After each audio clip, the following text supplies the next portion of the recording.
మనమందరం ఎగ్జామ్స్ అన్నా ఫేస్ గుండా వెళ్ళిన వారమే. కొన్ని టఫెస్ట్ ఎగ్జామ్స్ ఫేస్ చేసి ఉంటాం. ఈజీ ఎగ్జామ్స్ ఫేస్ చేసి ఉంటాం. ఈజీ ఎగ్జామ్స్‌లో ఏంటి జస్ట్ చదివిని గుర్తుపెట్టుకొని డైరెక్ట్ బిట్స్ వస్తే దాన్ని ఆన్సర్ చేయడం. టఫెస్ట్ ఎగ్జామ్స్ ఏంటి అప్లికేటివ్ మోడ్‌లోకి వెళ్ళాలి. ఆ క్వెషన్ చదివి ఓకే ఇదా సిట్యుయేషన్, ఈ ఫార్ములా ఇక్కడ అప్లై చేయాలి, ఈ హైపోథిసిస్ లేకపోతే ఈ సొల్యూషన్ ఇక్కడ ఇవ్వాలి అని అక్కడ అనలైజ్ చేసి అప్లికేటివ్ మోడ్‌లో దానికి ఆన్సర్ ఇవ్వాలి. ఎప్పుడైతే మనం అప్లై చేస్తున్నామో మన మైండ్ షార్ప్నెస్ని బట్టి అప్లై చేస్తున్నాము అక్కడ ఏమవుతున్నాం, మనం పాస్ అవుతున్నాం. సో దట్ మనం ప్రమోట్ అవుతూ ఉన్నాం. మరి ఇక్కడ ఒక మనిషి ఉన్నాడు బైబిల్లో, ఆయన పేరు ఎజ్రా. ఆయన కూడా అలానే చేశాడంట. ఆయనకి అంతా తెలుసు.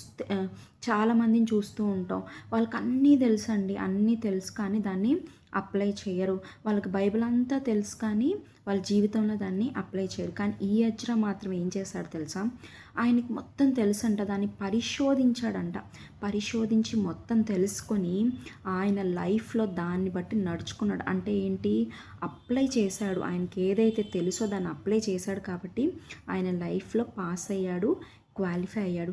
నువ్వు ఎప్పుడైతే అప్లై చేయకుండా జస్ట్ బైబిల్ చదివేసి క్లోజ్ చేసి ఇవాళకి ఎన్ని చాప్టర్స్ అయిపోయాయి, నేను ఒక వాక్యం వినేసాను అయిపోయింది ఇంకంతే క్లోజ్, ఇంకా ఆ వాక్యము మన జీవితంలో ఎలా ఉపయోగపడుతుంది, ఎలా అప్లై చేయాలి, ఏ సిచ్యువేషన్స్లో మనం దీన్ని బట్టి నడుచుకోవాలి అన్న ఉద్దేశం కానీ అన్న ప్రయత్నం కానీ మన జీవితంలో లేకపోతే మనం ఫెయిల్ అయిపోతూ ఉంటాం.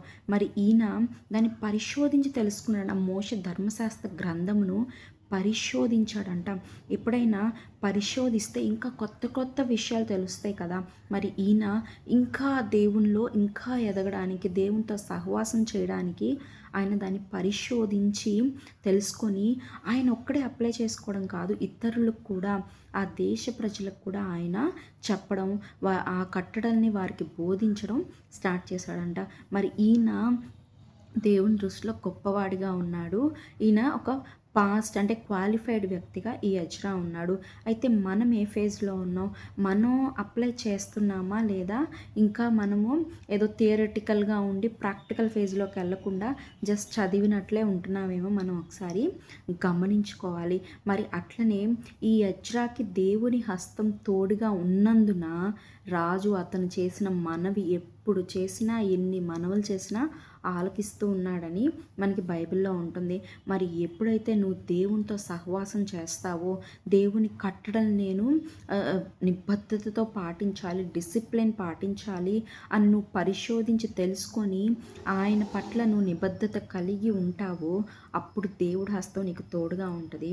దేవుడి హస్తం నీకు తోడుగా ఉంటే ఏమవుతుందో తెలుసా, నీవు ఏ మనవి చేసినా మనుషుల ఫేవర్ నువ్వు పొందుకుంటావు, దేవుని ఫేవర్ నువ్వు పొందుకుంటావు. నీ అవసరం ఏదైతే ఉందో, నీ అక్కర్లు ఏవైతే ఉన్నాయో అవి మనుషుల ద్వారా దేవుడు తీరుస్తాడు. అది కంప్లీట్లీ నో అన్నా సరే దేవుడి ఫేవర్ నీ మీద ఉంటే మనుషులు కూడా నీ మీద ఫేవర్ చూయించబోతున్నారు. ఇంకా నీకైతే ఇది ఇవ్వలేనమ్మా, ఇంపాసిబుల్, నేనైతే ఏమీ చేయలేను అని ఒక నీ అథారిటీ అన్నారేమో, ప్రమోషన్ రాకుండా నీకు అడ్డుకున్నారేమో. కానీ నువ్వు ఎప్పుడైతే దేవునితో సన్నిహితంగా దేవుని బైబిల్ పట్ల నిబద్ధత కలిగి ఆ అప్లికేటివ్ మోడ్ నీ లైఫ్లో అప్లై చేసుకుంటావో అప్పుడు దేవుడు హస్తం నీకు తోడుగా ఉంటుంది. ఆయన కట్టలకు తగ్గట్టు నువ్వు ఎప్పుడు నడుచుకుంటావో అప్పుడు దేవుని హస్తం నీకు తోడుగా ఉంటుంది. ఎవరైతే కాదన్నారో వాళ్ళే నీకు పిలిచి ఇచ్చే స్థితిలో దేవుడు నిన్ను నిలవబెడతాడు. దేవుడు ఎప్పుడు కూడా చాలా స్ట్రేంజ్గా వర్క్ చేస్తూ ఉంటాడు.